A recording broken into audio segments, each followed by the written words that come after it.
أعوذ بالله من الشيطان الرجيم بسم الله الرحمن الرحيم إلى حضرة النبي المصطفى رسول الله صلى الله عليه وسلم وآبائه أمهاته وإخوانه من الأنبياء والمرسلين والملائكة المقربين وآل كل والصحابة أجمعين وجميع أولياء من الغطاب والأوتاد والأبدال والنقباء والنجباء وسائر عباد الله الصالحين وإلى أرواح إسلافنا ووالدينا ومشايخنا وحواشينا وقاربنا وجميع أهل هذه السلسلة والمسلمين والمسلمات والمؤمنين والمؤمنات خصوصا إلى حضرة شيخ الإمام أبو عبد الله محمد بن يوسف السنوسي إن الله تغشى برحمته والمغفرة نرى المحل وينفعنا بعلومه بأسرار وأنوار ونفحات بركاته في الدين والدنيا والآخرة بسر الفاتحة أعوذ بالله من الشيطان الرجيم بسم الله الرحمن الرحيم الحمد لله رب العالمين الرحمن الرحيم مالك يوم الدين إياك نعبد وإياك نستعين اهدنا الصراط المستقيم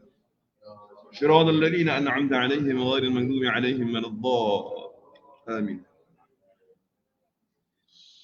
الحمد لله رب العالمين وبه نستعين على أمور الدنيا والدين الصلاة والسلام على أشرف الأنبياء والمرسلين سيدنا مولانا محمد وعلى آله وأصحابه أجمعين قال رب اشرح لي صدري ويسر لي أمري واحلل عقدة من لساني يفقه قولي ربنا افتح بيننا وبين قومنا بالحق وأنت خير الفاتحين اللهم افتح لنا حكمتك وانشر علينا رحمتك يا ذا الجلال والإكرام سبحانك لا علم لنا إلا ما علمتنا إنك أنت العليم الحكيم سبحانك لا فهم لنا إلا ما فهمتنا إنك أنت الجواد الكريم اللهم لا سهل إلا ما جعلته سهلا وأنت تجعل الحزن إذا شئت سهلا اللهم صل وسلم وبارك على نور الأنوار وسر الأسرار ترياق الأغيار ومفتاح باب اليسار سيدنا مولانا محمد المختار وآله الأطهار وأصحابه الأخيار عدد نعم الله وإفضاله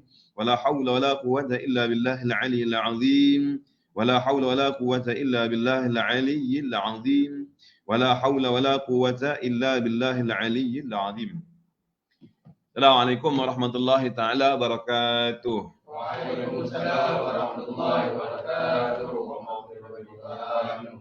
Dan selamat pagi diucapkan kepada anak-anak yang dikasihi dan juga tuan-tuan dan encik-puan dan rakan-rakan FB yang dikasihi sekalian. Apa khabar? Kaifahalukum?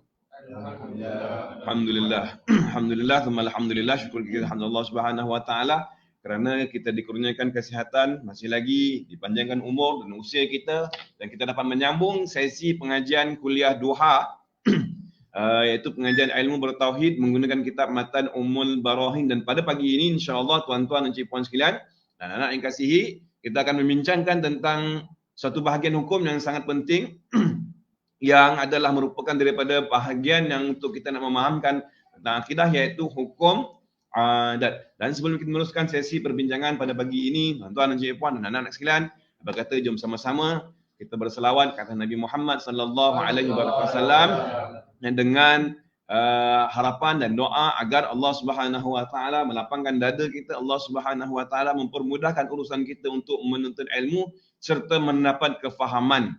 Dan mudah-mudahan Allah Subhanahu wa taala mempermudahkan kita untuk beramal dengan apa yang bakal kita ketahui. Baik. Jadi jom sama-sama kita berselawat sebanyak 7 kali. Bismillahirrahmanirrahim. Allahumma salli ala sayyidina Muhammadin salatan takunu fi khazainillahi wa takunu lana walil mu'minina farajan wa farhan wa surura وعلى آله وصحبه وسلم تسليما كثيرا اللهم صل على سيدنا محمد صلاة تكون في خزائن الله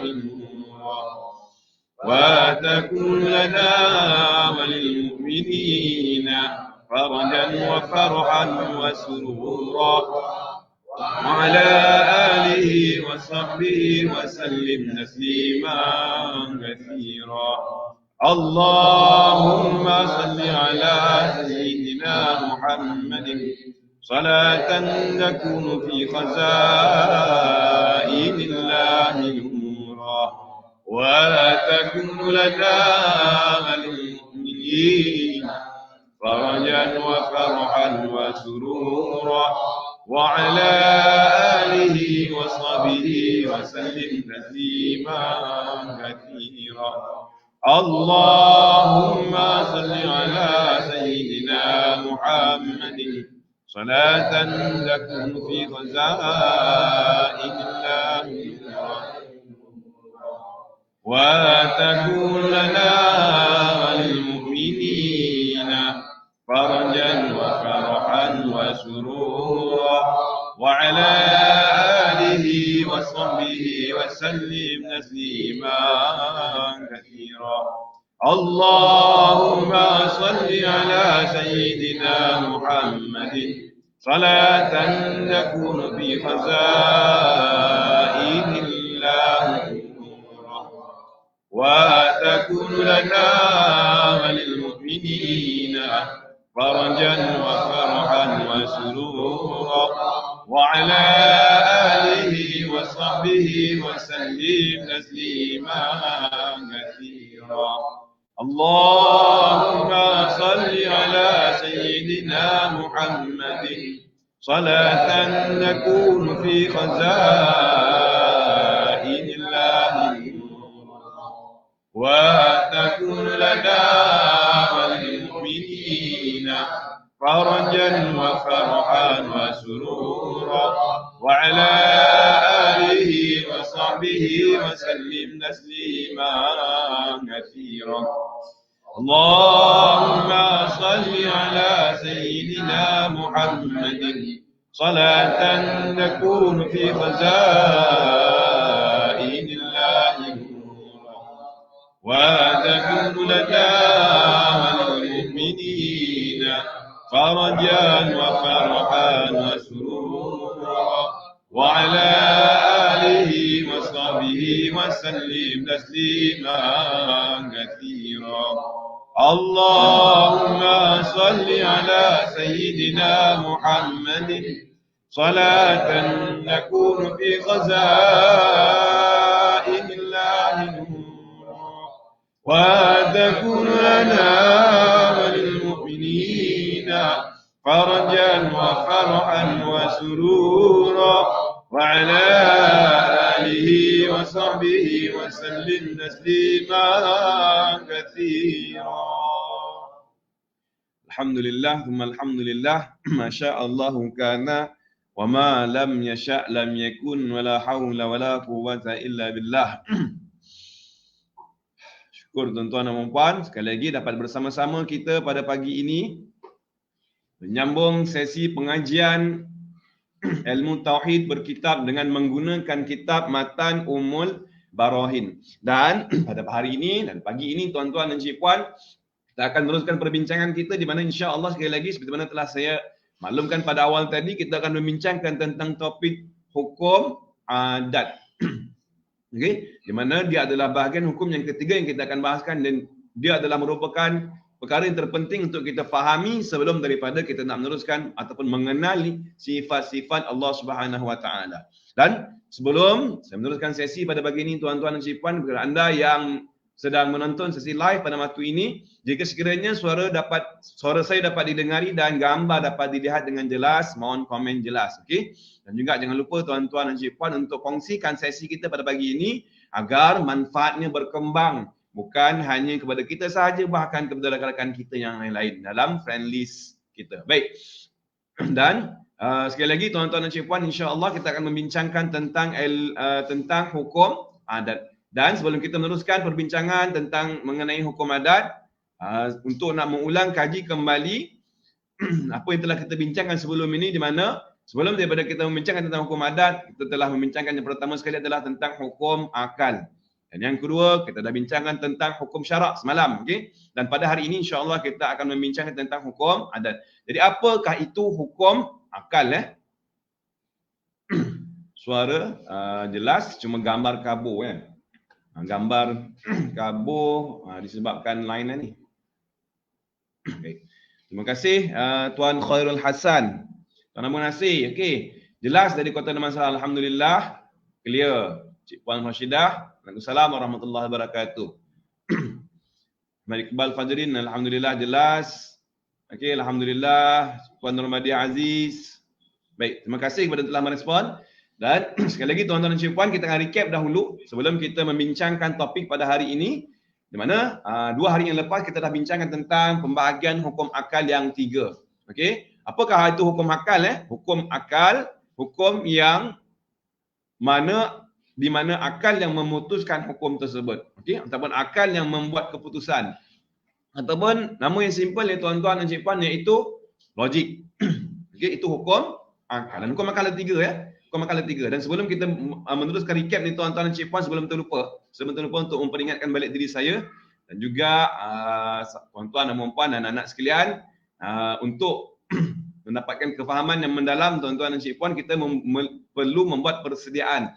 Dan sewaktu kita nak menuntut ilmu di mana saja kita berada tuan-tuan dan puan, kita perlunya membuat sekurang-kurangnya 4 persiapan dan persediaan. Jadi persediaan yang pertama tuan-tuan dan puan adalah kita ilmu ni ibarat seperti air, dan air memerlukan ruang. Okey, air memerlukan ruang.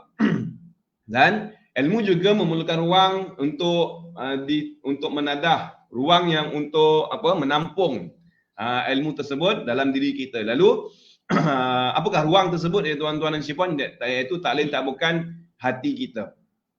Dalam diri kita ada satu tempat atau bekas untuk menadah ilmu, manakala ruang tersebut perlulah dilapangkan, perlulah didalamkan dan dibersihkan agar ilmu mudah untuk bertakung. Lalu untuk membesarkan, untuk nak merendahkan lagi, mendalamkan lagi ruang tersebut tuan-tuan dan puan, kita perlunya bersifat dengan tawaduk. Okey, apakah dia? Sifat tawaduk, sifat merendahkan diri. Dan untuk mendapatkan sifat ni tuan-tuan dan puan, kita perlu hanya sebutkan pada diri kita, aku rendahkan diriku kerana Allah Subhanahu wa taala. Yang pertama. Yang kedua tuan-tuan dan puan sekalian, untuk menjelaskan lagi tujuan kita menuntut ilmu ni, dia perlukan kepada niat. Dan niat itu adalah seumpama benih, apa yang kita tanam, insya-Allah itu yang akan keluar. Itu yang hasilnya akan keluar daripada apa yang kita tanam. Lalu ada 3 perkara yang kita nak tanam. Yang pertama sekali, kita nakkan ilmu yang bermanfaat. Ilmu yang bermanfaat. Simple. Ilmu manfaat itu adalah ilmu yang mendekatkan diri kita kepada Allah Subhanahu wa taala. Yang kedua tuan-tuan dan puan, iaitu setelah mana kita adanya ilmu yang bermanfaat, kita nak amalkan. Okey, kita nak amalkan.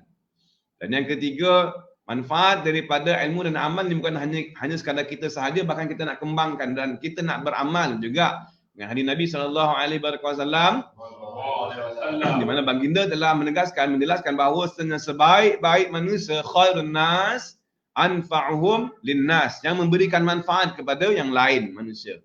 Bukan hanya sekadar dirinya sahaja yang tahu perkara ataupun ilmu ni yang bermanfaat, dan bukan hanya dirinya sahaja yang mengamalkan, bahkan berkongsi pula kepada yang lain. Dan kita niatkan juga tuan-tuan dan puan, kita nak kongsikan apa yang kita tahu, dan kita nak kongsikan apa yang bakal kita amalkan.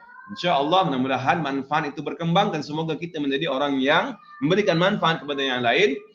Dan kita niatkan ketiga-tiga ni tuan-tuan dan puan, kita nak ilmu yang bermanfaat, kita nak amalkan, kita nak sampaikan dan nak sebarkan, hanyalah semata-mata untuk menuntut keredaan Allah Subhanahu wa taala.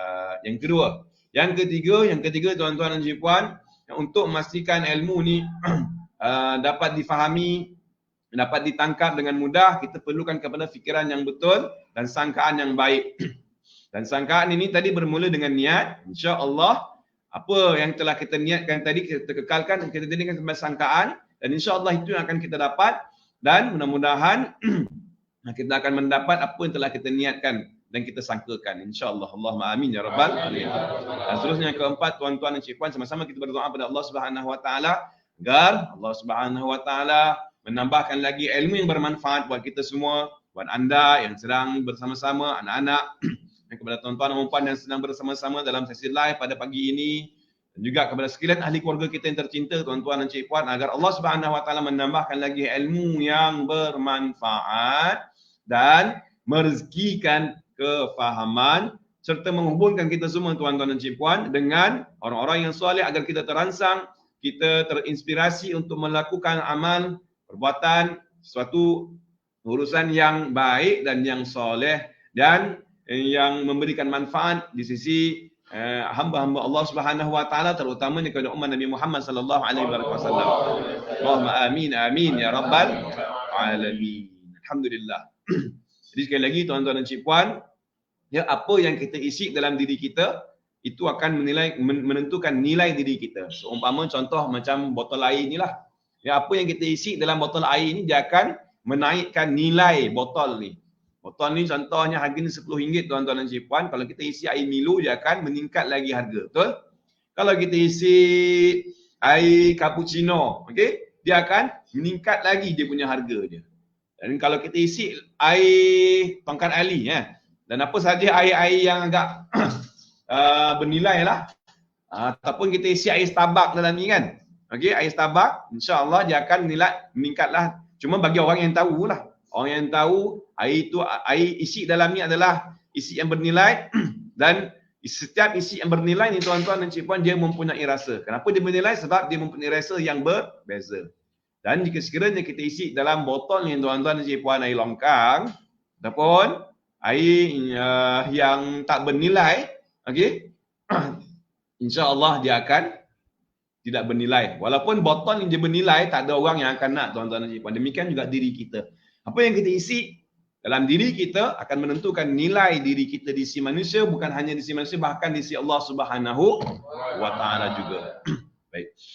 Dan apa yang part yang paling penting sekali tuan-tuan dan cik-puan, ya, pengajarannya apa yang kita isi itu yang akan menentukan nilai diri kita di sisi Allah Subhanahu wa taala. Jadi tahniah dan syabas mengucapkan kepada anda tuan-tuan dan cik-puan dan anak-anak sekalian kerana telah memilih jalan yang betul, platform yang betul untuk mengisi dalam diri kita ilmu yang sangat-sangat bermanfaat dengan mempelajari ilmu mengenal Allah Subhanahu wa taala. Mudah-mudahan dengan bertambahnya ilmu mengenal Allah Subhanahu wa taala ini, level kedudukan kita, darjat kita, pangkat kita di sisi Allah Subhanahu wa taala pun semakin meningkat dan kita semakin hampir dengan Allah Subhanahu wa taala. Dan bila mana kita semakin hampir tuan-tuan dan puan-puan sekalian, insya-Allah hati kita akan semakin tenang. Baik. Jadi, kata kita recap dulu tuan-tuan dan puan, ada dua hukum yang telah kita bincangkan sebelum ini. Jadi, hukum yang pertama adalah tentang hukum akal. Di hukum akal ada 3 pembahagian, iaitu yang pertama wajib, yang kedua mustahil dan yang ketiga harus. Apa itu wajib? Wajib iaitu mesti. Wajib iaitu mesti ada. Yang kedua mustahil iaitu tak boleh jadi, dan yang ketiga harus sahaja. Jadi seperti apa contoh tuan-tuan dan puan? Contoh wajib ataupun mesti ada seperti contoh telefon ni ada pembuat. Telefon ada pembuat. Okey? Secara logik yang tuan-tuan dan cik-puan sekalian, akal kita menghukumkan bahawa telefon ini ada pembuat, dan setiap sesuatu apa sahaja objek yang berada di sekeliling kita tuan-tuan dan puan, dia ada pembuat. Persoalannya kita nampak ke tidak pembuat dia? Tak nampak, betul? Okey, tak nampak. Tetapi bagaimana mungkin suatu objek tu dia akan ada kalau tidak ada pencipta? Maka ini yang dinamakan sebagai mesti. Ada pencipta itu adalah wajib.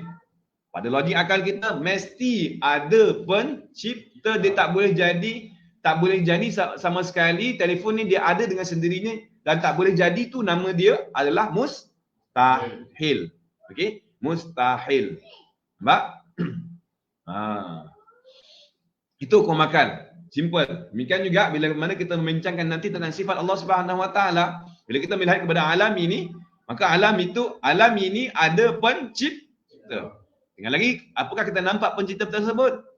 Sama seperti telefon. Apakah kita nampak orang yang buat telefon ni, tuan-tuan dan puan sekalian?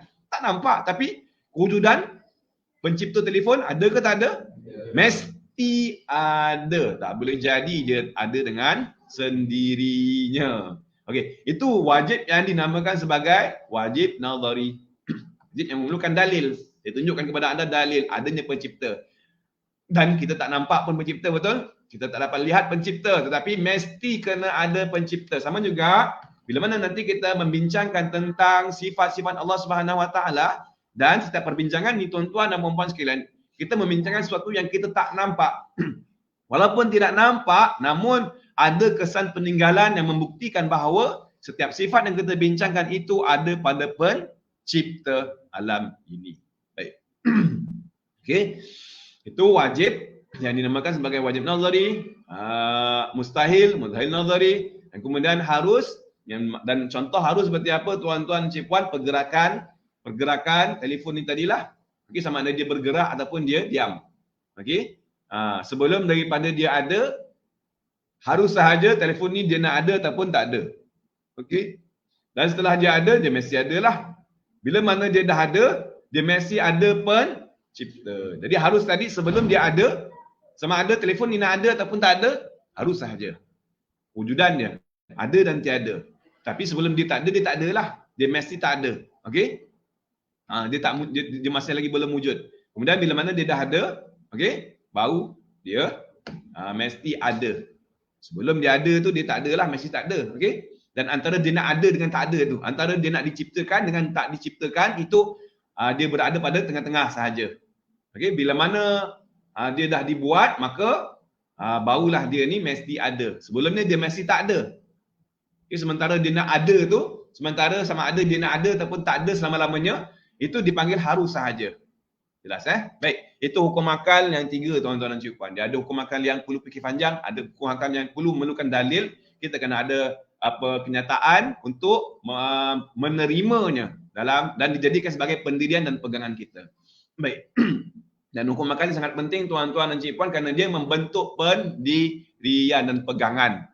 Setelah logik, kita memikirkan, kita berfikirkan tentang suatu perkara, okey, terutamanya tentang yang akan dibahaskan nanti, iaitu sifat-sifat Allah Subhanahu Wa Taala.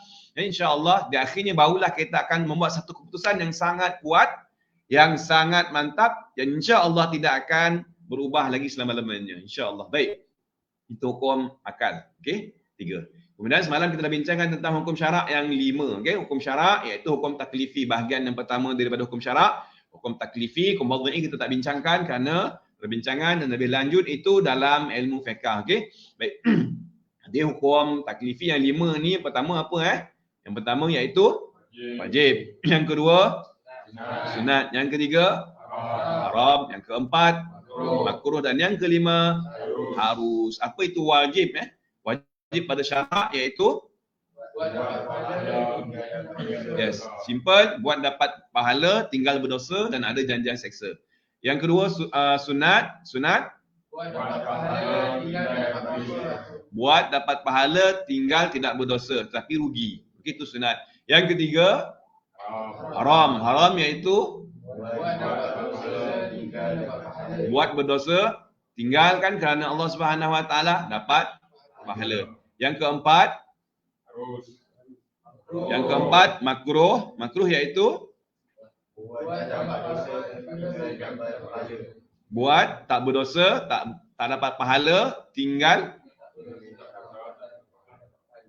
dapat pahala kalau diniatkan kerana Allah. Dan yang terakhir harus iaitu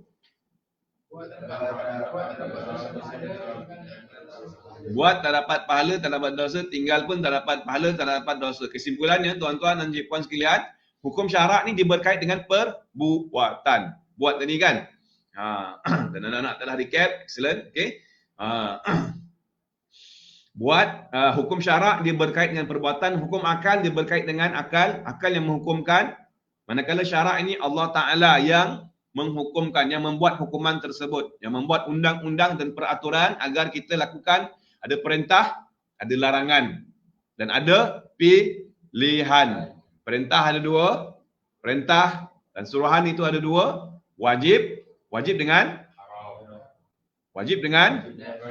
sunat. Manakala larangan itu ada 2 juga, iaitu haram dengan makruh, dan pilihan hanya satu sahaja iaitu harus. Okey? Harus. Dah bertukar, pening kepala dah. Baik. Okey.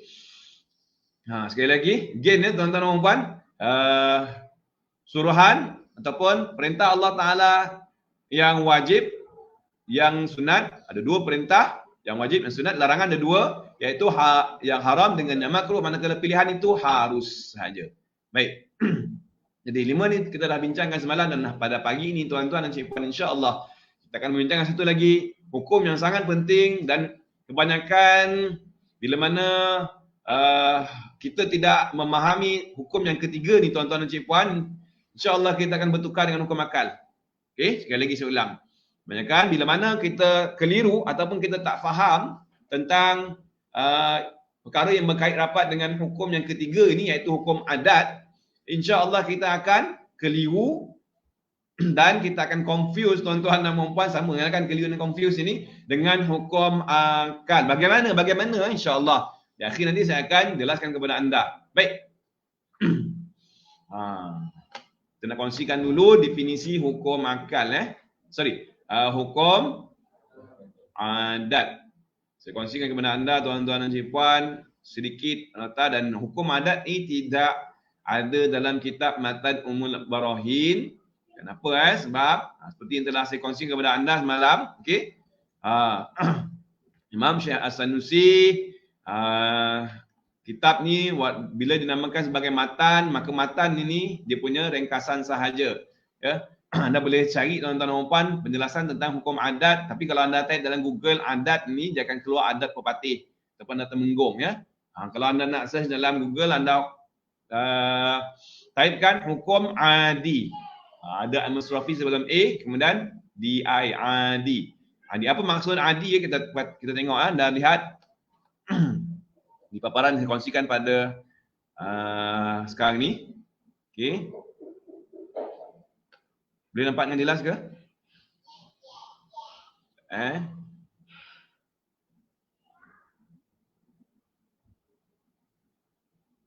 Alright.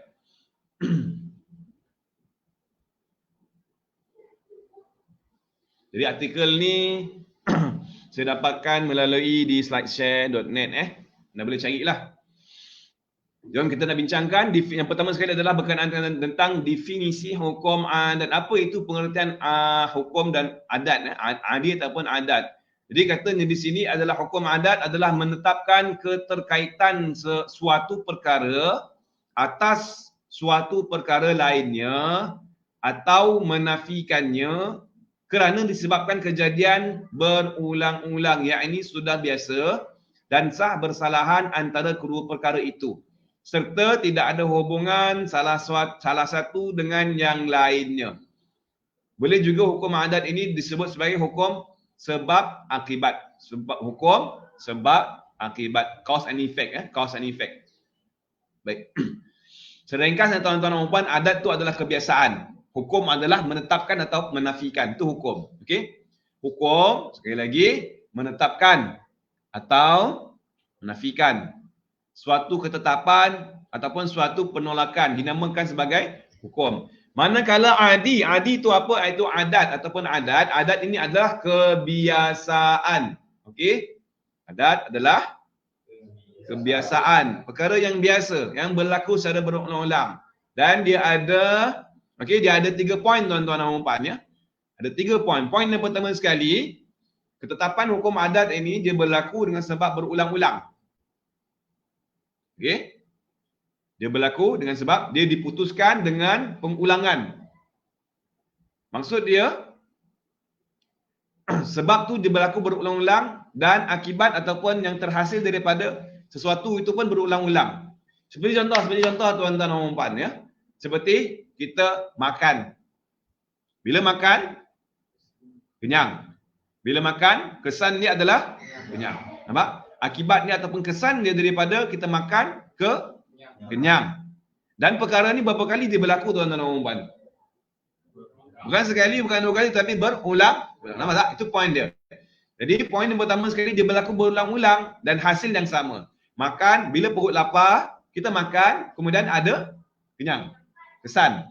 Nampak? Jadi, sebab kenapa kita kenyang? Sebab kita makan. Ada perbuatan untuk kita makan.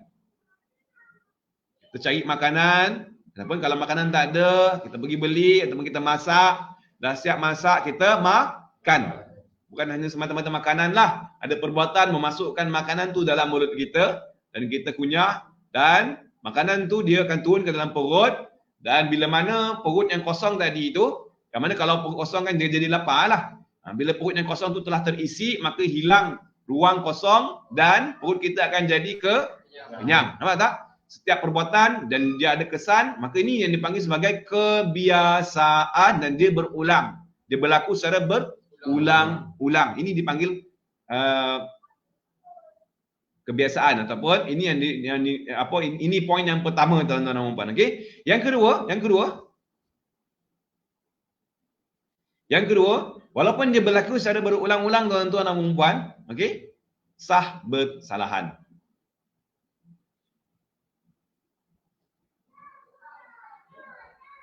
Okey, dia sah bersalahan. Dia boleh sahaja bersalahan. Ada orang makan tapi tak kenyang pun. Okey, 10 puyuk dah makan 10 puyuk. 10 puyuk melampau lah kan. 3 pinggan tak kenyang lagi tuan-tuan dan puan ya, ada. Ada juga orang yang tak makan tapi kenyang. Nampak?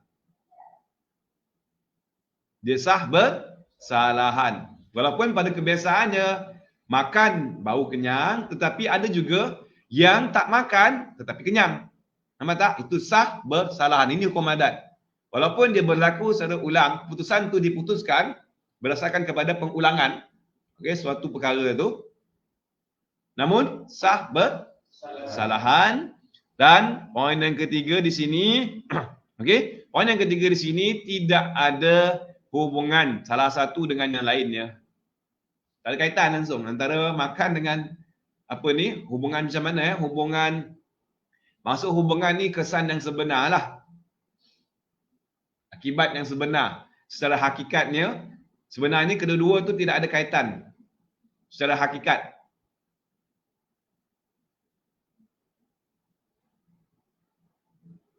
Dengan yang lain, okey? Serta tidak ada hubungan salah satu dengan yang lain. Kita tengok nota kaki ada. Habib Uthman bin Abdullah bin Aqil bin Yahya. Ini pengarang kitab sifat 20 ya. Dan melihat di takrif hukum adat. Tidak ada hubung kait salah satu daripada ni. Salah satu daripada dua perkara ni dengan yang lain. Contoh seperti kalau kita nak hilangkan dahaga, tak boleh dihilangkan dengan makan. Itu maksud dia. Bukan tidak ada hubungan kedua ni. Kedua ni ada hubungan lah. Ada makan, ada kenyang. Okey? Tetapi kalau sekiranya kita haus, makan sahaja dia tidak akan menghilangkan dahaga. Boleh faham ya? Dia tak ada kait dengan akibat yang lain. Jelas, ini simple. Ini adalah contoh yang mudah tuan-tuan dan puan. Okey? Dan cuba kita kiaskan kepada perkara yang lain lah.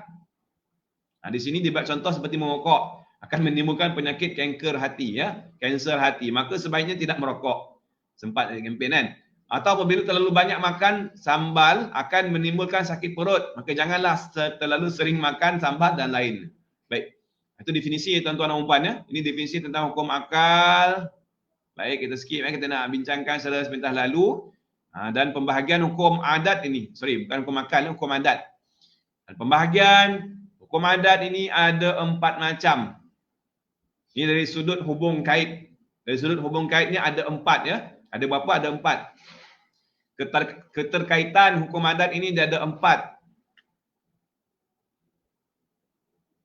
Manakala pembahagian hukum adat yang sebenar tu tuan-tuan dan puan, daripada 4 ini nanti dia ada 3 ya. InsyaAllah kita akan bincangkan lepas ni. Ada 3.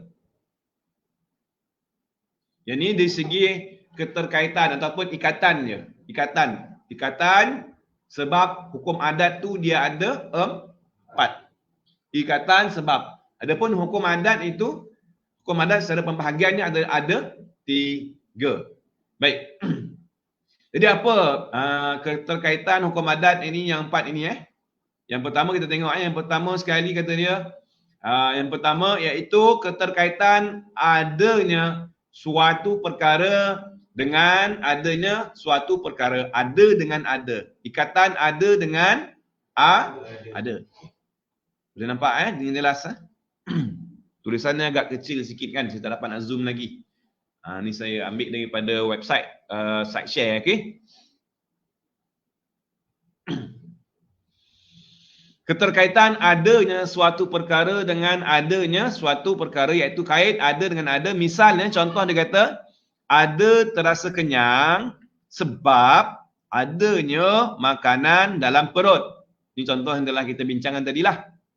Yang kedua, ada merasa sakit sebab adanya luka. Ini yang pertama. Okey. Again, sekali lagi tuan-tuan dan puan, keterkaitan yang pertama sekali hukum adat ini iaitu kaitan antara ada dengan ada. Anda boleh kena pakai kanta, tak nampak Cik Puan Nur Mahdi Aziz. Okey. Tak dapat nak zoom. Sekejap sama juga. Tak mengapa Cik Puan boleh typekan kat bawah tu, okey? Saya cuba zoom. Tak boleh dah. Zoom lagi. Ya, kalau boleh tak dapat. Memang setakat ni sajalah dia punya apa power zoom Ya, kalau saya besarkan. Okey, boleh. Nampak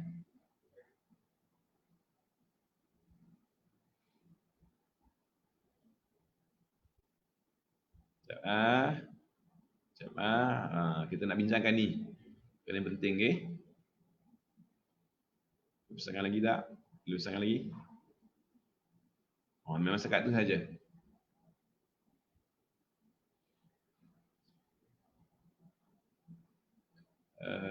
Sekejap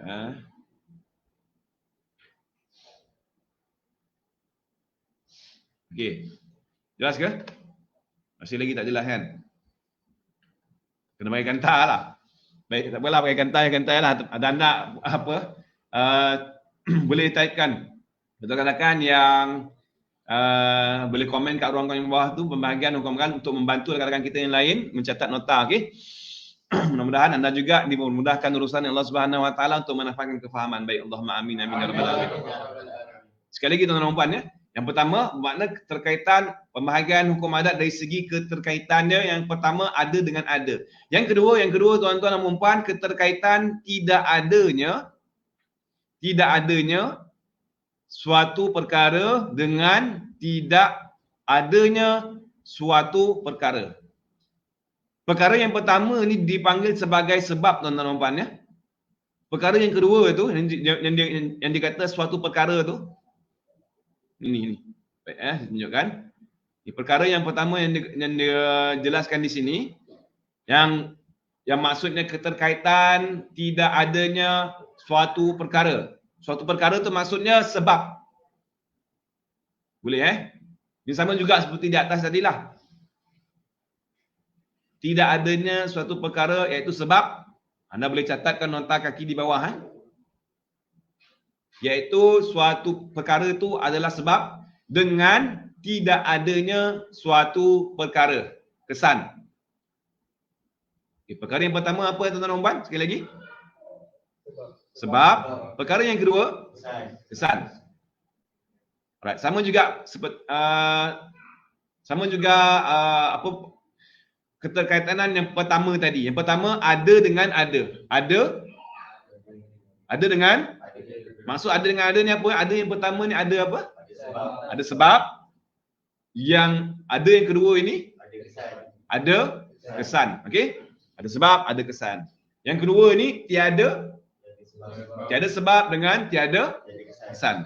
Bila tidak ada sebab, pastinya tidak ada kesan. Contoh tuan-tuan dan puan, ni apa contoh di sini? Dia kata tiada rasa kenyang sebab tiada makan. Simple aja, pusing itu lah. Tiada rasa kenyang. Tiada rasa kenyang sebab tiada makan. Tiada sembuh penyakit sebab tiada minum obat.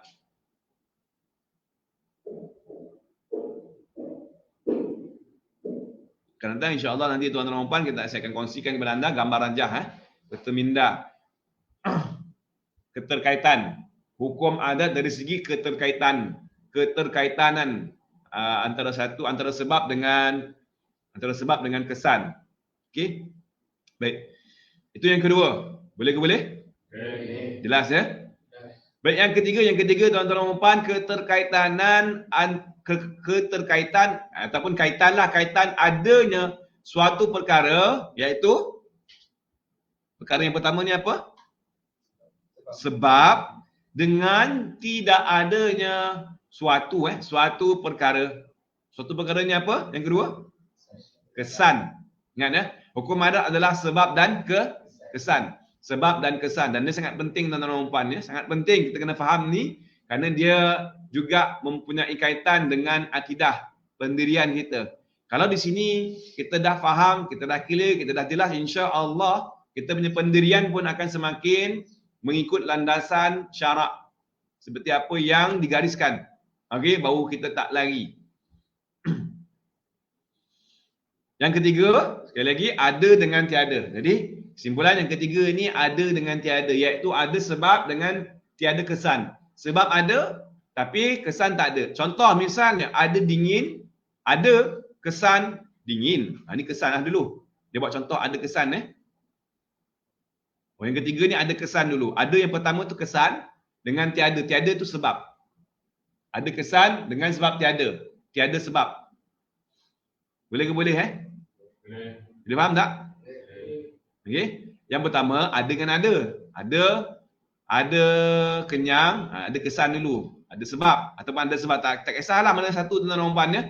Yang penting kedua-duanya mesti kena ada. Sama ada sebab, ada kesan, tak ada sebab, tak ada kesan.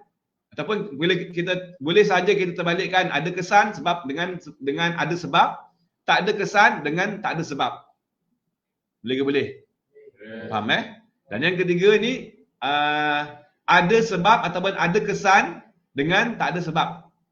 Contoh ada kesan dingin, ada kesan sejuk. Sebab apa? Sebab tiada selimut. Tidak ada selimut ataupun tak ada pakaian. Sebab tu badan kita sejuk. Okey? Contoh yang kedua ada haus.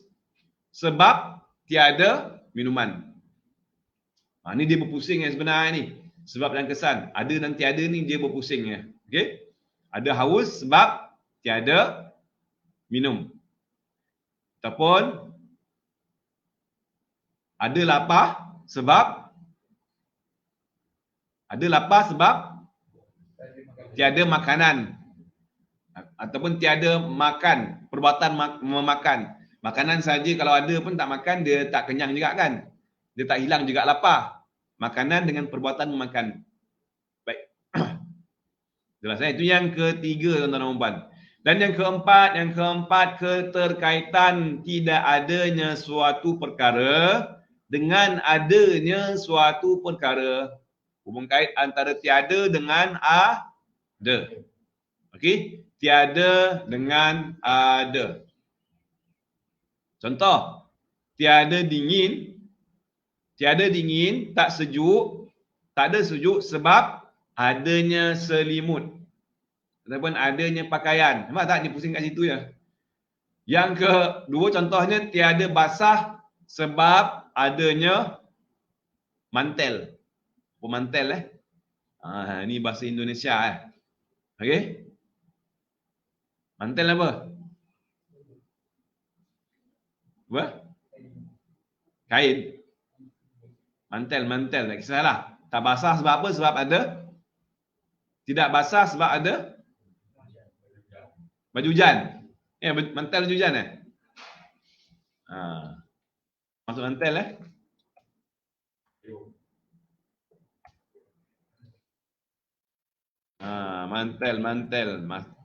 Mantel. Kita tanya dekat Syekh Google kejap Mantel ni kot lah, betul lah. Baju hujan. Tak basah sebab ada mantel. Dapat belajar juga tuan-tuan dan puan bahasa Indonesia Mantel itu baju hujan, okey? Tak basah sebab adanya baju hujan. Kalau tak ada baju hujan basah kuyup kan, rider yang naik motor, waktu hujan kan? Ya kan? Basah kalau sekiranya tidak ada baju hujan. Bila ada baju hujan, insya-Allah basah tu basah lah, tapi basah tu terkawal. Okey, dia tak basah kuyup. Dan badan insya-Allah dia takkan basah kalau ada baju hujan. Yang basahnya adalah pakaian sahaja.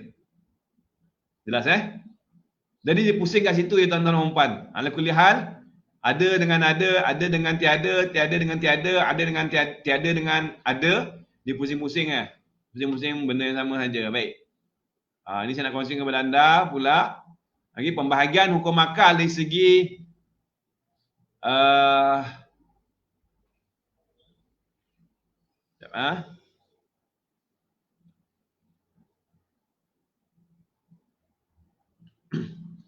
berdasarkan daripada 4 hubung kait ini tadi ada 3. Ada 3 kesimpulan ataupun 3 pembahagian hukum akal.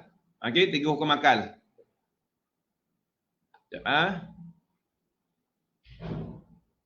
Saya kongsikan dulu kepada anda dia punya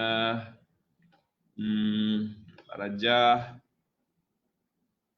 Mana.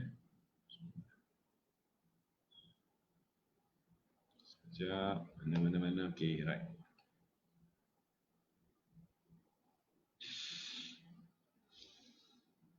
Dan anda boleh cuba jelaskan contoh yang lain tuan-tuan dan puan. Anda boleh kiaskanlah pada contoh-contoh yang lain.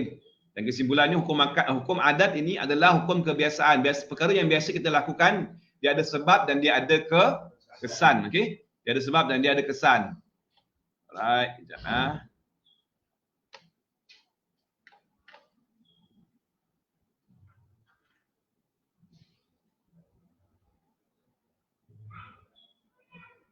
Okey.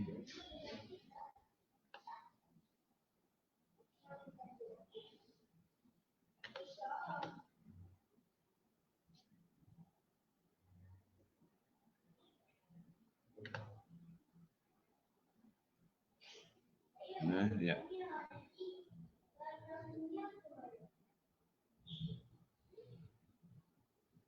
Okey ni Alright. Ini hukum adat yang 3 tuan-tuan dan puan. Boleh nampak Hukum adat yang 3. Daripada 4 pembahagian hukum adat tadi itu terhasil 3 hukum yang lain Ini hukum yang apalah hukum utama dia, iaitu yang pertama sekali adalah wajib, yang kedua mustahil dan yang ketiga harus.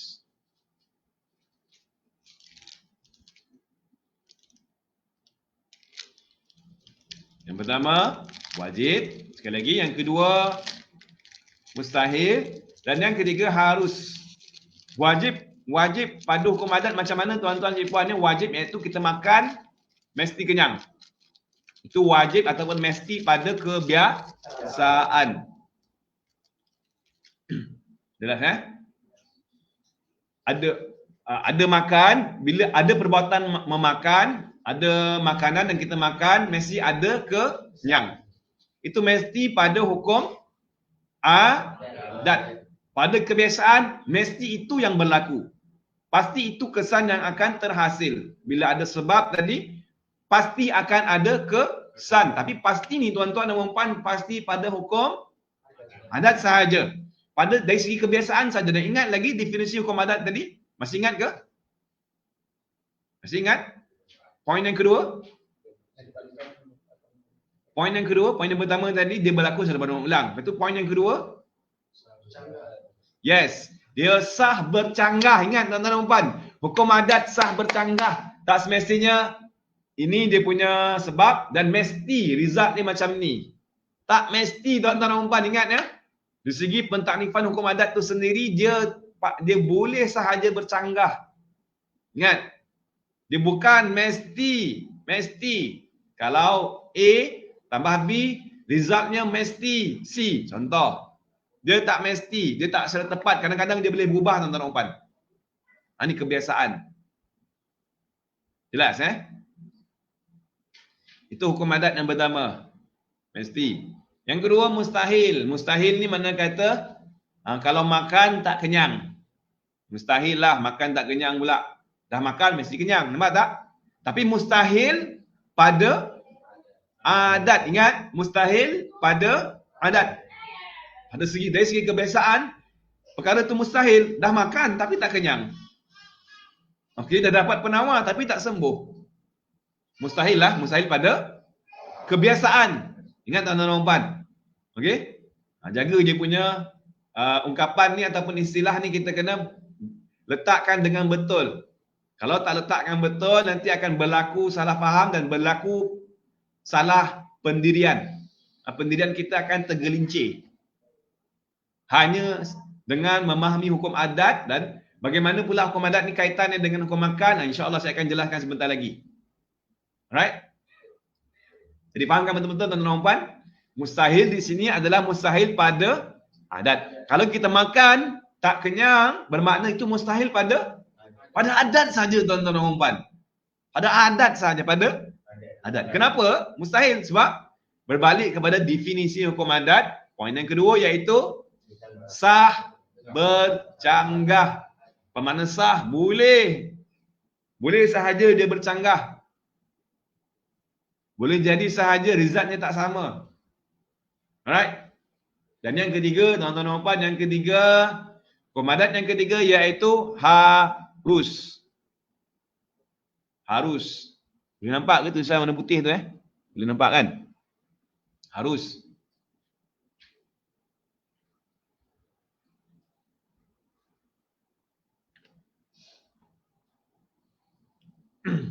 Okey, harus bagaimana? Harus ini contoh dia makan banyak ke sikit ke boleh kenyang. Boleh jadi orang yang dia makan, dia dah makan banyak, dah kenyang. Boleh jadi ada orang yang makan sikit tapi dah kenyang. Nampak? Dari segi kenyang tu. Dari segi dia punya result. Result tu boleh saja sama ada dia kenyang ataupun kurang kenyang. Harus sahaja.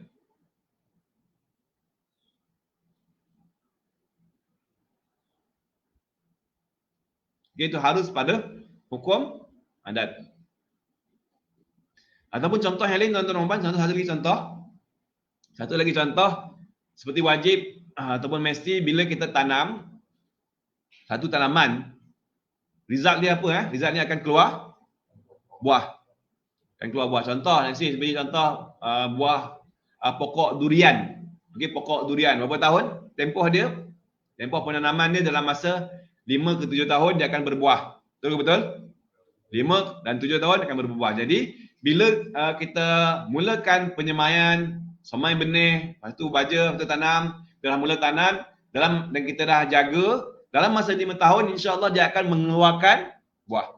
Itu wajib pada adat. Kebiasaannya macam itulah. Kalau tanam, ikut dia punya proses, ikut dia punya SOP, insya-Allah akhir dia akan keluar hasil. Nampak? Ada sebab dia apa? Tanam. Ada perbuatan menanam. Okey? Ada kesan dia apa? Keluar buah. Yes, excellent. Baik. Dah makin faham dah tu. Itu yang pertama, mesti keluar buah, tapi mesti ni pada kebiasaan. Dan kadang-kadang ada juga orang ada orang dia nak bila kita dah tanam tak keluar buah, panggil mustahil pada adat. Okey, mustahil pada kebiasaan dah tanam, dah jaga elok-elok, dah ikut SOP tetapi tak berbuah, tak keluarkan buah. Mustahil. Ataupun ada buah tak ada pokok. Ya, ada buah tapi tak ada pokok. Apakah dia apakah dia suatu perkara yang boleh diterima pada adat kebiasaannya? Tak boleh. Pada segi kebiasaannya mesti kena ada pokok. Biasa buah ini dia daripada pokok. Mana mungkin buah tu tiba-tiba dia ada dengan sendirinya. Ataupun kita terus tanam tu dapat buah. Tak boleh jadi kan? Dan tak boleh jadi ni dipanggil mustahil pada kebiasaan. Manakala kalau kita tanam, dia nak berbuah dalam masa 5 tahun, 6 tahun ataupun awal lagi 5 tahun itu harus sahaja pada adat. Jelas Dari segi hasil tu harus sahaja. Kalau kita dah buat, harus sahaja buah tu akan keluar dalam tempoh masa yang dalam jangka masa pendek ataupun dalam jangka masa panjang. Antara itu dia boleh sahaja keluar bila-bila masa. Alright? Baik. Ini hukum adat yang 3. Jelas Anda boleh kiaskanlah dengan contoh-contoh yang lain tuan-tuan dan puan. Okey. Dan ketiga-tiga hukum adat ni, ni part yang paling penting sekali yang perlu kita kena tahu, mesti kita kena tahu tuan-tuan dan puan. Ketiga-tiga hukum adat ni, kedudukannya pada hukum akal adalah harus. Okey. Ketiga-tiga hukum adat ni, sekali saya ulang, ketiga-tiga hukum adat ni sama ada wajib pada adat, mustahil pada adat dan harus pada adat. Ketiga-tiga ni tuan-tuan dan perempuan sekalian, dia berada pada kedudukan hukum harus akal. Harus pada akal. Apa maksud harus pada akal? Boleh jadi sahaja dia bercanggah tu maksud. Tak, tu poin yang kedua. Definisi hukum adat tadi.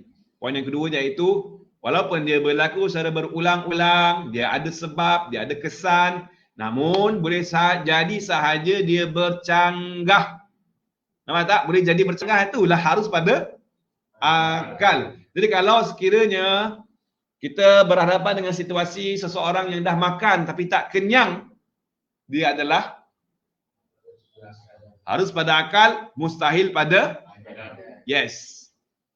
Kita berhadapan dengan situasi seseorang yang mempunyai pisau yang tajam, kemudian dia potong tali, tak putus.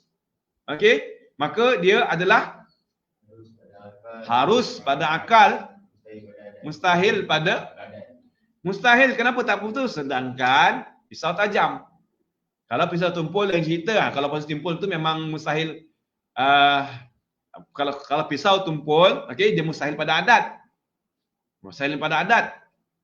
Ni pisau tajam, kalau kira kan, kalau kita ikutkan dia punya hukum itu wajib pada adat. Wajib pada adat dia putus. Jelas? Tetapi pisau tajam, tali tak putus. Mustahil pada adat. Harus pada akal. Nampak tuan? Tuan-tuan dan puan, okey? Boleh Bezakan tuan-tuan dan puan. Kalau anda keliru di sini, insya-Allah pegangan pendirian anda pun akan jadi goyang. Yes, betul Cik Puan Nur Bani Hadis. Ketiga-tiga hukum adat ini pada harus hukum akal. Level dia berada pada harus sahaja pada dari segi hukum akal. So dia harus sahaja kesan dia itu nak ada ataupun tak ada. Right. Dan dia akan efek tuan-tuan dan puan. Dia akan efek. Perkara ni akan efek pada akidah pendirian kita macam mana Jadi contoh, perkara yang mustahil pada adat ini dipanggil mencarikan adat. Kalau dalam istilah ilmu tauhid ataupun ilmu usuluddin, dia adalah suatu yang mencarikan adat. Okey? Biasa. Luar biasa. Nampak? Luar biasa. Luar biasa tu mencarikan, tu maksud mencarikan adat. Biasa kena bakar, hangus. Okey? Kena bakar dengan api, hangus. Tiba-tiba kena bakar, api besar, sangat marak. Okey? Kemudian yang dibakar itu pun adalah satu objek yang boleh hangus. Tiba-tiba tak hangus.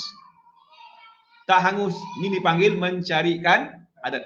Ataupun mustahil pada adat. Mustahil pada kebiasaan. Dia adalah sangat luar biasa tuan-tuan dan puan. Luar biasa. Dia bukan kebiasaan. Dia adalah luar biasa. Dan perkara ni tuan-tuan dan puan, yang luar biasa ni ataupun mencarikan adat ini dinamakan mukjizat berlaku kepada para Rasul alaihi wassalatu wassalam. Untuk menguatkan lagi dakwaan Rasul mereka. Jelas? Kalau kepada Nabi Musa, tongkat boleh bertukar menjadi ular. Okey? Dengan tongkat boleh membelahkan lautan. Ular yang besar. Asal dia tongkat kecil saja. Tapi bila dicampakkan oleh Nabi Musa, dia bertukar menjadi ular yang sangat besar. Tongkat kecil saja kan? Tiba-tiba jadi ular yang sangat besar dan dia makan semua ular-ular yang dibuat oleh tukang sihir. Apa lagi? Dan contoh-contoh yang lain-lain lah. Seperti yang berlaku pada Nabi Allah Ibrahim AS. Dicampakkan. Sebelum nak dicampakkan tu, dia untuk nak memasukkan Nabi Allah Ibrahim ni ke dalam api, dia menggunakan apa? Lastik kan. Kalau di sini sebenarnya panggil lastik. Lastik yang besar lah. Lastik lah. Lastik. Panggil lastik Di sini panggil lastik. Kan kalau kita nak apa? Burung kan. Kalau kita nak lastik. Kalau ni semua lastik lah. Kalau luas tak pasti. Bidah. Kalau sebelah pantai timur dia panggil bidah. Dia ada getah, dia ada kayu cabang yang bentuk Y kan. Lepas tu letak getah, tak batu. Sebab itu yang dibuat, itu yang dilakukan kata Nabi Allah Ibrahim. Dibuat lastik yang besar tuan-tuan, pasal nak pergi dekat, nak campakkan baginda ke dalam api secara dekat, tak boleh. Dan kata nak pergi dekat, burung terbang lalu atas api tu saja dah jadi burung panggang. Dan burung tu boleh terbakar hangus. Terbang atas sahaja, atas api tu saja. Betapa besarnya api tu, dia boleh membakar, menghanguskan apa saja objek yang berada di dalam dan di sekitar yang berhampiran tu. Dia boleh memanaskan. Sebab tu, Raja Namrud tak ada akal. Dan dia berbincang-bincang setelah akhirnya, Iblis menyamar menyerupai manusia, dia memberikan cadangan agar dilantik bapa saudara Nabi Allah Ibrahim lah untuk melaksanakan hukum tu. Sebab bila nak melaksanakan hukum tuan-tuan dan puan, bila nak dia dah tarik kan, dia nak putuskan tu dia menggunakan kapak. Okey, kapak yang tajam nak digunakan untuk nak putuskan. Setelah ditarik, Nabi Allah Ibrahim dah dah berada pada posisi itu, ditetap menggunakan kapak yang tajam, tak putus tuan-tuan dan puan. Demikian jugalah sewaktu Nabi Allah Ibrahim nak melaksanakan perintah daripada Allah Subhanahu Wa Taala nak menyembelih anaknya Nabi Allah Ismail. Pedang yang tajam taklud. Okey, pedang yang tajam nak ditetak ataupun nak disembelih, nak diloleh, bagi orang sembilan nak loleh ke tekak Nabi Allah Ismail, tak makan tuan-tuan dan puan. Sedangkan pisau tu tajam ataupun pedang tu tajam. Jelas Ini luar biasa. Mencarikan adat. Mustahil pada adat. Tapi dia berlaku tuan-tuan dan puan, dia berlaku. Nampak? Dia berlaku. Mustahil pada adat. Sebab tu kalau kita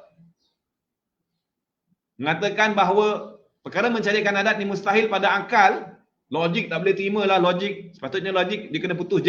Dia bukan dia tak boleh jadi, dia tak putus. Sebab logiknya mesti kena putus, bermakna kita salah meletakkan kondisi hukum tersebut tuan-tuan dan puan. Dan akidah kita akan tergugat. Bila akidah kita tergugat bagaimana? Pada akhirnya akan membawa kepada murtad wali'adzubillah, di mana kita tidak menerima sekali mukjizat yang telah diberikan kepada para rasul alaihi wassalatu wassalam. Itu kesan dia tuan-tuan dan puan bila kita tak faham tentang hukum adat. Hukum adat dia bukan hukum logik. Okey, hukum adat adalah hukum kebiasaan. Manakala hukum akal adalah hukum logik. Dan dalam kedudukan hukum adat ini dia berada pada level harus. Bukan mesti pada akal, bukan mesti pada logik. Boleh jadi sahaja kalau pisau yang tajam itu boleh melukakan, atau boleh saja jadi pisau yang tajam itu dia tak melukakan sama sekali. Sebab, apa sebab? Sebab kita kembali kepada sebab yang terbesar. Yang mendatangkan kesan itu adalah Allah. Nampak? Yang mendatangkan kesan kepada sebab, setiap sebab dalam dunia ni tuan-tuan dan puan. Sebab kenyang, sebab hilang dahaga, sebab hangus, sebab putus, sebab luka, semua sebab likulli syai'in sababa, dan setiap sebab ini dia ada penyebab yang besar yang menjadikan sebab tersebut, iaitu tak lain tak bukan pencipta alam ini, iaitu Allah Subhanahu wa taala. Di situ barulah kita faham bahawasanya walaupun dia berlaku secara kebiasaan, boleh sahaja bercanggah, tak seperti hasil biasa yang biasa didapati. Alright? Jelas ke jelas? Baik, itu bahayanya ya. Sudah faham ya? Bahayanya ataupun risiko yang akibat yang sangat besar bila mana kita tak faham ini akan membawa kepada penolakan mukjizat. Menolak mukjizat akan menyebabkan murtad tuan-tuan dan puan. Na'udzubillah min dzalik. Okey? Jelas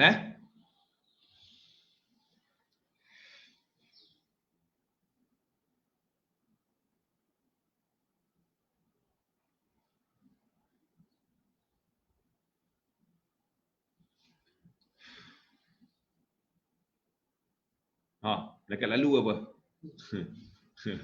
Baik. Jadi secara kesimpulan tuan-tuan dan puan, hukum adat ada 3 sekali seulang. Yang pertama sekali adalah wajib, iaitu mesti. Makan mesti kenyang. Yang kedua, mustahil, tak boleh jadi, iaitu tak makan macam mana boleh kenyang. Tak kena bakar api pun macam mana, dah kena bakar di api kenapa tak hangus, tak boleh jadi. Okey, dan yang ketiga, harus sahaja makan 2 pinggan boleh kenyang, boleh jadi tak kenyang lagi. Okey. Dan seperti contoh-contoh yang lain lah, anda boleh buat sendiri dan boleh fikirkan. Ini contoh-contoh tuan-tuan dan puan. Yang penting sekali, dan part yang paling penting sekali seperti yang telah saya kongsikan sebentar tadi tuan-tuan dan puan, iaitu mesti kena bezakan antara hukum adat dan hukum akal. Hukum adat yang 3 tadi dia berada pada level harus hukum akal, bukan wajib pada akal. Okey. Jadi kalau kita menyaksikan suatu perkara kebiasaan itu di luar biasa, apa yang perlu kita sebutkan ataupun apa yang perlu kita pegang pendirian kita, iaitu harus sahaja. Bukan tak logik lah. Bila kita tengok nasi dah masak kan, nasi kita belajar nasi. Biasanya kita masak nasi tak sampailah 1 jam pun dah masak. Okey. Tiba-tiba hari tu kita masak nasi 1 jam tak masak-masak lagi. Sedangkan semua dia punya sebab tu dah cukup. Okey, dia ada current, ada seperti kebiasaan, kita buat macam biasa, tidak ada kekurangan pada sebab. Okey? Dekat sebab tu tak ada kecacatan, tetapi kesannya tak sama. Jadi apa yang kita fikirkan tuan-tuan dan puan, harus saja. Harus saja. Bukan mesti. Kenapa bukan yang kita pergi fikirkan kenapa tak logik. Tak logik lah. Okay. Nak pula kita fikirkan perkara ni terhadap mukjizat yang berlaku kepada para Rasul alaihi wassalatu wassalam. Lagilah pula. Memang dia satu benda yang bukan di luar akal sebenarnya. Dia di luar kebiasaan. Bukan tak logik. Dia adalah harus sahaja.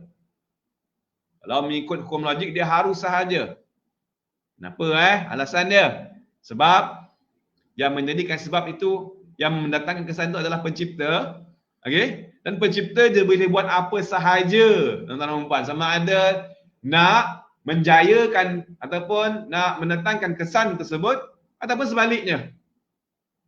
Kuasa hak mutlak pencipta. Sebab tu dia harus, bukan mesti. Okey, dia bukan mesti. Jelas Alright. Kalau jelas alhamdulillah sekali lagi. Dan kalau perkara yang luar biasa ni tuan-tuan dan puan, dia berlaku kepada para anbiya, nabi yang belum dilantik menjadi rasul dipanggil irhas. Sebagai irhas. Kalau dia berlaku kepada wali-waliullah, kepada para auliaillah, kasih Allah Subhanahu wa taala, dia dinamakan sebagai karamah. Yes. Kalau dia berlaku kepada orang yang soleh, orang-orang yang soleh yang selalu melakukan ketaatan kepada Allah Subhanahu wa taala, ataupun seperti yang berlaku kepada kisah 3 orang sahabat yang terperangkap dalam gua dan bertawassul dengan Allah Subhanahu wa taala dengan amal ibadat yang telah mereka lakukan, kebaikan, amalan soleh yang telah mereka lakukan. Kisah sangat panjanglah. Dan akhirnya dia pergi dalam satu gua, kemudian gua itu tiba-tiba tertimbus dengan satu batu yang sangat besar.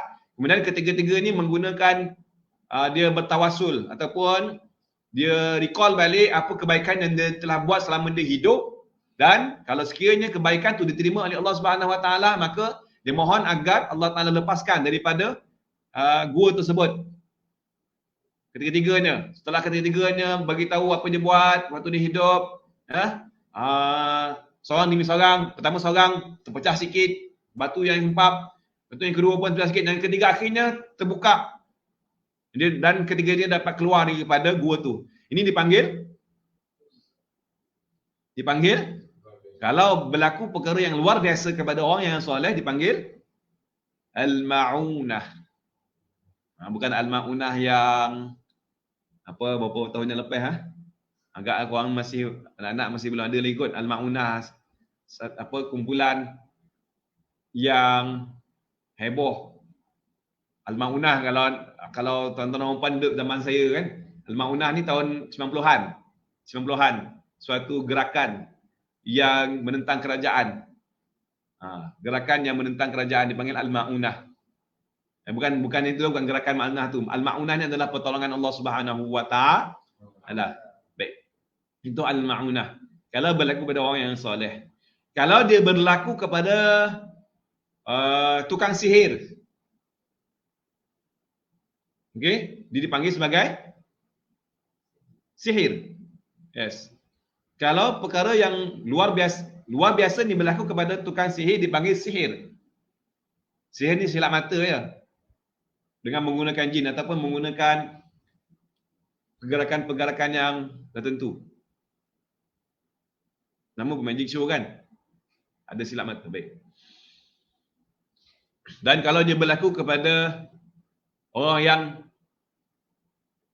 yang fasid, dia berlaku satu perkara yang mencarikan adat luar biasa, seperti yang berlaku kepada mengaku menjadi Rasul ataupun Nabi selepas kewafatan Rasulullah sallallahu alaihi wasallam. Siapa Nabi tu? Siapa orang tu? Dia ludah dalam perigi jadi kering. Dia nak ikut seperti yang Nabi sallallahu alaihi wasallam buat. Okey. Suatu salah satu mukjizat yang ditunjukkan oleh baginda Nabi kita Nabi Muhammad sallallahu alaihi wasallam, ludah dalam perigi yang airnya sedikit ataupun kering kontang, air akan jadi banyak. Itu perkara yang luar biasa. Asalnya mata air tak apa nak keluar. Kemudian bila diludah dalam perigi tersebut oleh Rasulullah sallallahu alaihi wasallam, maka perigi itu dia mengeluarkan air yang sangat banyak. Dan peristiwa ni juga nak ditiru oleh satu nabi palsu dan rasul palsu yang mendakwa selepas kewafatan baginda Nabi sallallahu alaihi wasallam. Nama dia Ummul Maktum, bukan. Apa nama dia? Tak ingat Allah. Siapa nama Tak lupa nama dia. Dan bila mana dia ludahkan satu dalam perigi tu dah ada air kan, tapi air tak banyak lah. Dan hasrat dia supaya perigi itu bila diludah air akan melimpah, air akan keluar lah. Tak jadi macam tu, tiba-tiba air jadi kering kontang lagi ada. Okey? Tu pun luar biasa juga kan. Air ada, tiba-tiba bila dia ludah, air jadi kering kontang. Itu dipanggil apa? Istidraj. Istidraj. Kalau berlaku kepada yang tak soleh, dia tidak mentaati Allah Subhanahu Wa Taala, dia menderhaka pada Allah Subhanahu Wa Taala, tetapi ada kelebihan luar biasa, dia hebat, dia mulia, itu dipanggil istidraj. Apa itu istidraj? Istidrajnya adalah jerangkap sama. Seperti contoh kita nak tangkap ayam, apa kita buat tuan-tuan, kita bagi makan. Ayam tu rasa wah best lah tuan aku, baik lah, hari bagi makan. Kita tahu tujuan sebenarnya bagi makan tu nak sembelih kau. Okey? Last bila kau leka, ayam sedang leka tengah makan, tangkap, sembelih. Dalam keadaan dia leka, merasakan diri dia tu disayangi, diri dia tu adalah yang bertuah walaupun dia tak mengikut perintah, pada akhirnya dia disembelih. Dalam keadaan macam tu disembelih. Okey, ditangkap, disembelih dan dimakan. Mati lah. Itu panggil istidraj. Baik. Itu adalah perkara-perkara yang luar biasa yang berlaku kepada berlainan individu ataupun level, berlainan dia punya istilah lah. Tinggal lagi dia hanya sama, iaitu perkara yang mencarikan adat ataupun perkara yang luar biasa. Dan luar biasa sekali lagi tuan-tuan dan puan, dia luar biasa pada kebiasaan, ya, mustahil pada adat, tetapi harus pada akal. Jelas ke jelas? Alhamdulillah. Kalau jelas, alhamdulillah tuan-tuan dan puan, semoga Allah Subhanahu Wa Taala membukakan lagi kefahaman dan selepas ni tuan-tuan dan puan, kita kena amal. Macam mana nak amal? Betulkan balik dan praktikkan balik tuan-tuan dan puan. Perkara ni semudah kita praktik iaitu betulkan kita punya pendirian, kita punya pegangan. Ingat lagi? Belief system.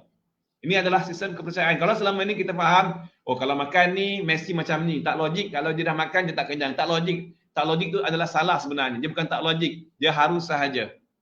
Dia boleh jadi sahaja. Makan tak kenyang. Boleh jadi sahaja. Dah berubat kat hospital tapi tak sihat. Dah buat ni resultnya tak sama. Dia boleh jadi sahaja. Dia bukan mesti. Okey? Faham ya? Makan bukan mesti kenyang. Okey, kita makan ubat bukan mestinya sembuh.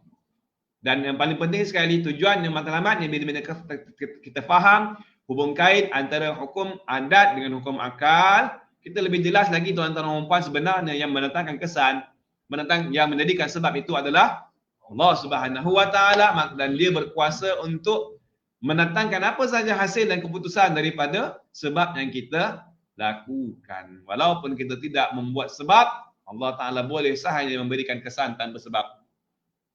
Ada orang tak makan pun tapi dia kenyang. Ada orang dia hanya baca Yasin saja tapi kenyang. Secara logiknya kalaulah nak difikirkanlah. Tapi sebenarnya bukannya perkara ni dia bukannya logik, bukannya difikir dengan akal. Dia kebiasaan. Biasa mana ada orang kenyang kalau hanya dengan baca surah Yasin saja, hanya berzikir saja dah kenyang kan? Tak boleh jadi.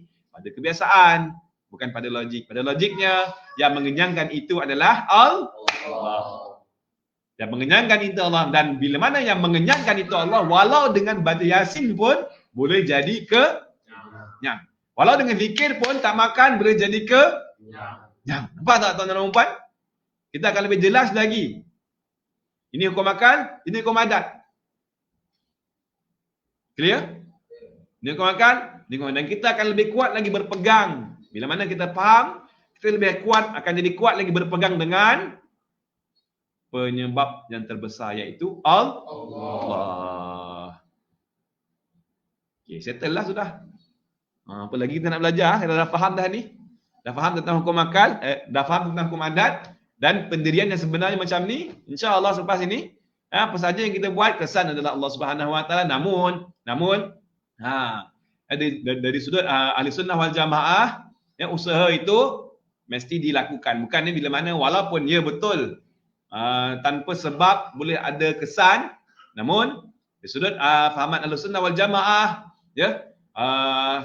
kesan usaha perlu dilakukan, bukannya mengangkang saja, tak bekerja kan. Tak apa, Allah Taala yang beri rezeki. Kita akan tak perlu berusaha, kita akan kenyang, kita akan dapat duit. Tak. Perlunya ada usaha dan tindakan barulah ada kesan. Itu dari segi kebiasaan, tak boleh dinafikan. Kebiasaan macam ni, kena buat kebiasaan yang luar biasa tu jarang-jarang berlaku tuan-tuan dan puan-puan sekalian. Alright? Jadi, baik. Jadi saya harapkan dengan perkongsian pada pagi ini anda dapat memahami tentang hukum adat dan beza dia dengan hukum akal. Ini yang sangat penting tuan-tuan dan puan. Dan bila mana kita dah jelas tentang ketiga-tiga hukum ni, hukum akal, hukum syarak, hukum adat. Nanti selepas ini bila mana kita membincangkan tentang ataupun menyebut istilah-istilah ketiga-tiga ini, istilah yang nampaknya sama, wajib pada Allah, wajib bagi Allah, wajib bagi sekian mukallaf.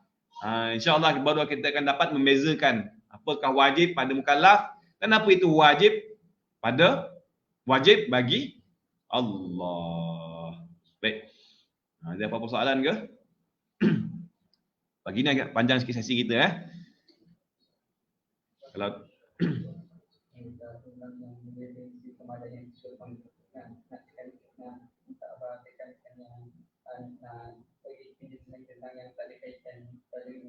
yang poin yang ketiga, definisi hukum adat poin yang ketiga Poin ketiga ni seperti contoh.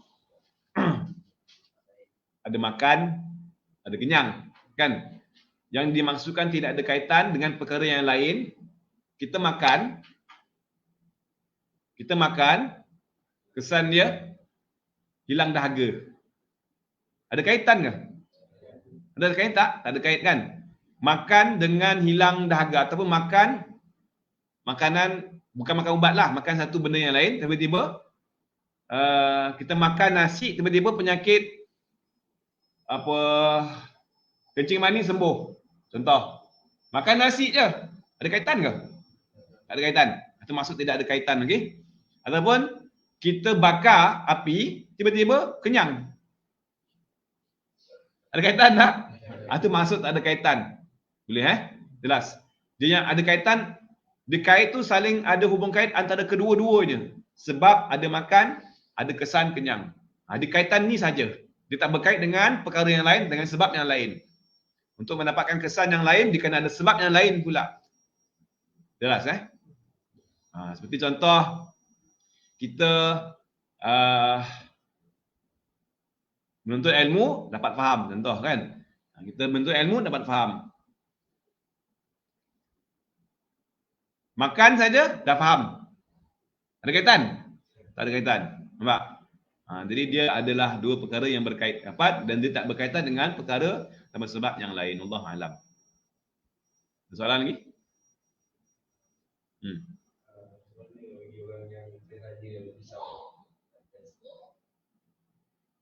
Macam mana? Orang saja nak test. Test lah. Test ada orang nak test pisau, nak tengok tajam tak tajam kan. Tapi lepas tu dia mengamalkan ilmu kebal contoh. Dia mengamalkan ilmu kebal. Dia nak test lah. Kalau ilmu tu berjaya, pisau yang tajam, loleh, tak luka kan? Tak luka. Jadi, kita yang dah belajar, yang dah tahu, dah bincangkan tentang hukum makan, adat dengan hukum makan ni pelik ke tak? Tak pelik. Dia adalah benda yang harus pada akal sahaja. Okey? Nak pelik apa? Kerana yang melukakan adalah pisau. Dari segi kebiasaan. Kebiasaannya yang melukakan adalah pisau. Logik yang melukakan adalah Allah. Tak? Logik dengan akal. Bezakan. Jadi anda boleh bezakan tuan-tuan logik dengan biasa. Biasa yang melukakan adalah pisau. Dan logik dia yang melukakan adalah Allah. Kenapa? Sebab Allah yang buat pisau. Allah yang menjadikan sesuatu yang untuk dipotong dan dilukai. Dan Allah juga yang mengizinkan untuk dilukai ataupun tak luka. Simple, tu logik dia. Kerana Allah yang buat alam ni. Logik tak? Allah yang buat alam ni suka hati dia lah. Nak bagi luka tak nak luka. Kan? Faham kalau nak pening-pening kepala pula. Okay? Suka hati dia lah, tu logik Logik dia yang buat, suka hati dia lah. Dia nak buat macam mana? Simple kan? Cuma dari segi kebiasaan biasa ni tak boleh terima. Bukan tak logik Tak logik tu dengan akal. Kalau anda nak cakap tak logik pun tak logik pada biasa je. Okay? Tak logik pada kebiasaan. Tapi logik pada akal tak? Logik pada akal. Kerana Allah yang buat. Okay? Kecuali lah kalau nak mengamalkan. Apa hukum nak mengamalkan ilmu kebal kan? Kalau ilmu tu dia ada berkaitan dengan pemujaan, maka haram. Kalau ilmu tu menimbulkan rasa riak, takabur, membangga membesarkan diri, aku hebat pun juga akan menentang kesan yang tak baik kepada dirinya. Haram. Itu segi hukum yang lain lah, hukum syarak. Ini hukum akal. Perbincangan tentang hukum akal dan persoalan jawapannya pun adalah berdasarkan pada hukum akal dan hukum Ada lagi soalan? Tuan-tuan dan puan yang sedang menyaksikan silsilah pada waktu ini pun anda juga boleh bertanyakan apa saja persoalan tuan-tuan dan puan kalau anda nak bertanya. Okey? Dan sesi kita ni memang disediakan untuk membantu anda yang masih lagi dalam keadaan muskil, masih lagi yang kurang faham, yang tak faham, ya. Dengan malu dan segan silu untuk bertanya. Saya sangat sukakan soalan tuan-tuan dan puan kerana saya juga banyak belajar daripada soalan-soalan yang anda tanyakan. Baik. Tak ada Ada soalan lagi ke? Kalau tak ada, saya sekadar tu dahulu pada pagi ini. Sesi berlangsung pada pagi ini agak panjang sikit tuan-tuan dan puan. Mohon ampun dan maaf. Ada keterlanjuran masa. Dan insya-Allah kita akan bertemu pada esok hari tuan-tuan dan puan. Kita akan sambung kembali topik perbincangan kita yang selanjutnya, iaitu yang berkaitan dengan sifat-sifat Allah Subhanahu wa taala, sifat yang wajib, sifat yang mustahil dan sifat yang harus. Ya. Ada berapa kesemuanya dan bagaimana kita nak tahu caranya tuan-tuan dan puan, ya. Ada dua caranya untuk kita nak mengetahui ataupun mengenali mengenali sifat Allah Subhanahu wa taala. Apakah dua cara ni tuan-tuan dan puan? Insya-Allah kita akan bincangkan pada esok hari. Okey. Sehingga kita bertemu lagi tuan-tuan dan puan. Sekali lagi terima kasih atas perhatian. Tahniah dan syabas saya ucapkan kerana telah bersama-sama dengan sesi pada pagi ini selama 1 jam 24 minit. Tuan-tuan dan puan, tahniah sekali lagi. Semoga sesi yang berlangsung ini yang terisi pengisian yang telah kita lakukan pada pagi ini, Allah Subhanahu wa taala berikan memberkati, Allah Subhanahu wa taala merahmati, Allah Subhanahu wa taala berikan petunjuk, serta Allah Subhanahu wa taala memberikan kekuatan yang luar biasa kepada kita semua tuan-tuan dan puan, kepada anda, kepada diri, kepada sekalian ahli keluarga kita dan kepada sekalian orang-orang Islam, ya, agar kita dapat membetulkan kembali pendirian kita dan juga kita dapat beramal dengan agama Islam, ajaran agama Islam yang sebenarnya. Allahumma amin. Amin ya rabbal alamin. Itu tuan-tuan dan puan, kita tangguhkan dengan pembacaan doa. Bismillahirrahmanirrahim. Alhamdulillahirabbil alamin. Amin. Salatu wassalamu ala asyrafil anbiya wa ala alihi wa sahbihi ajma'in. Allahumma ighfir lana ma akhtana wa ma ta'ammalna wa ma asrarna wa ma a'lanna wa ma anta a'lamu bihi minna. Anta al-muqaddim wa anta al-mu'akhir, la ilaha illa anta. Allahumma inna nastaudi'uka ma 'allamtanahu faruddahu ilayna 'inda ihtiyajina ilayh. Allahumma ij'alna min ulama'ika al-'amilin al-mukhlisin al-ghurri al-muhajjalin wa haqqqiq lana amalana ya rabbal alamin. Allahumma ighfir lana dhunubana wa liwalidina warhamhuma kama rabbayana shaghira. ولمشايخنا ولجميع من المسلمين والمسلمات والمؤمنين والمؤمنات الأحياء منهم والأموات. اللهم إنا نسألك علوما نافعة ورزقا واسعا وعملا صالحا مقبولة واسعة الدارين وحسن الخاتمة وأنت خير الرازقين. اللهم اجعل جمعنا هذا جمعا مرحوما وتفرقنا من بعده فرقا معصوما. اللهم لا تنتهنا اللهم لا تنتهنا اللهم لا تنتهنا اللهم ربنا آتنا في الدنيا حسنة في الآخرة حسنة وقنا عذاب النار. ربنا انفعنا بما علمتنا ربنا علمنا الذي ينفعنا ربي فقهنا وفقه أهلنا وقربت لنا في ديننا مع أهل الفطر أنت وذاك ربي وفقنا ووفقهم لما ترتدي قولا وفعلا كهما وارزق الكل حلالا دائما واخلا اتقياء علما نعظى به الخير وننفع كل شر. ربنا واصلح لنا كل الشؤون واكرام الرضا منك العيون واقضي عنا ربنا كل الديون قبل ان ياتينا مسلما واغفر واستر انت اكرم من ستر. وصلاة الله نوشى المصطفى من إلى الحق دعانا والوفاء في كتاب فيه للناس شفاء وعلى الآل الكرام شرفاء وعلى الصحب المصابيح الغرى. Sama-sama hambung nasih Cik Puan Nur Mahdiah Aziz. InsyaAllah kita akan berjumpa lagi pada esok hari. Kepada rakan-rakan lain juga yang telah berkongsi, yang telah tuliskan balik nota-nota di dalam ruangan komen, ya. Dan juga yang telah berkongsi sesi ini, sekali lagi saya ucapkan ribuan terima kasih. Semoga Allah Subhanahu wa taala memberikan balasan terbaik buat tuan-tuan dan puan, ya, dan ganjaran yang terbanyak dan serta terbesar. Dan sehingga kita berjumpa lagi tuan-tuan dan puan, kita tangguhkan dengan tasbih kafarah dan surah Allah subhanakallahumma bihamdik asyhadu an la ilaha illa anta astaghfiruka wa atubu ilaik. Bismillahirrahmanirrahim. Wal 'asri innal insana lafi khusr illa alladhina amanu wa 'amilus shalihat wa tawassaw bil haqqi wa tawassaw bis sabr. Qul qawli hadha wa astaghfirullahal 'azim li wa lakum. Assalamualaikum warahmatullahi taala wabarakatuh.